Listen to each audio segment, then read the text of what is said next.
Hey everyone, Daz here, and in this video I want to continue the conversation about how, with our understanding now of the chimp model of the brain and the drives that the chimp have, we can start to understand what might influence some of our goals. So we're getting to the business end now, and if you remember in the previous video I talked about how the chimp has a very strong drive to impress others.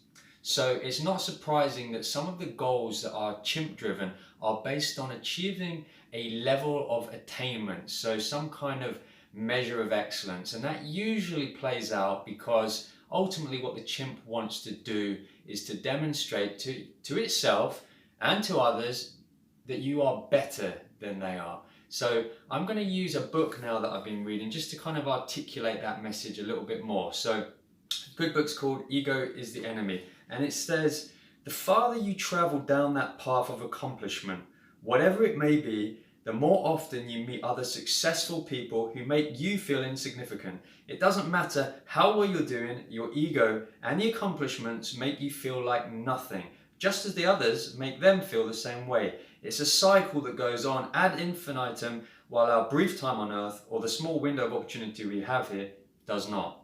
So we unconsciously pick up the pace to keep up with others. But what if different people are running for different reasons? What if there is more than one race going on? Let's be clear, competitiveness is an important force in life. On an individual level, however, it's absolutely critical that you know who you're competing with and why, that you have a clear sense of the space that you're in. Only you know the race that you're running. That is, unless your ego decides. And the ego decides that the only way that you will have value is if you're better than, have more than everyone, everywhere. So I would always caution anyone who has set a goal based on a level of attainment to just be wary of the fact that you may never achieve success, because in most walks of life, there always will be someone who has more. So rather than having to kind of have that delayed gratification of happiness when you may achieve success that isn't guaranteed, I actually think that it's quite good to also have a focus on more human-based goals, which are based on best effort, so your personal best effort. So what do I mean by that? And again, I'm just looking at my note here.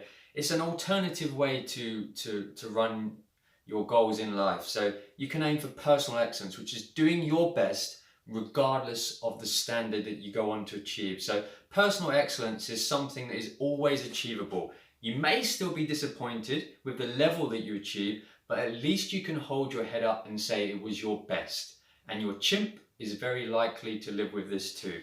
So I think it's just important that before you go any further, think about what it is that you want, and then ultimately think about whether your goal is going to be mainly chimp driven, based on the fact that you want to prove to yourself and to other people that ultimately you are better than they are. And in some walks of life, there's nothing wrong with that. If you want to be the very best athlete in the world in your sport, then yes, you're going to, bottom line, have to prove to yourself and the world that you are the best athlete in your sport. But in other aspects of business and things like that, you might decide that no, it's not about me necessarily proving to the world that I am the best, that I'm number one. But instead, I just want to prove to myself that every single day I get up in the morning, I am going to give my best effort. And if that means that it gives me a better chance of being able to impact the lives of more people, and that's ultimately what drives me to get out of bed each day, is to make a contribution to society and help more people. And in doing my best effort, I have a better chance of that, then I will feel a sense of accomplishment and personal achievement. Then that might be a better way for you to set your goals. So again, it's just something for you to think about. What is it that you want to achieve? Why do you want to achieve it? And whose race are you running? Because it might be that you're trying to compete with other people who've got more than what you have, and you want to prove to them that you are better than they are. Or it might just be a race that you're running on your own, and it's about you trying to get somewhere a little bit quicker to give you those sense of fulfillment from helping more people sooner. I hope that was kind of interesting, and in the next video we're going to get into a bit more kind of specifics about what kind of goals you can actually set.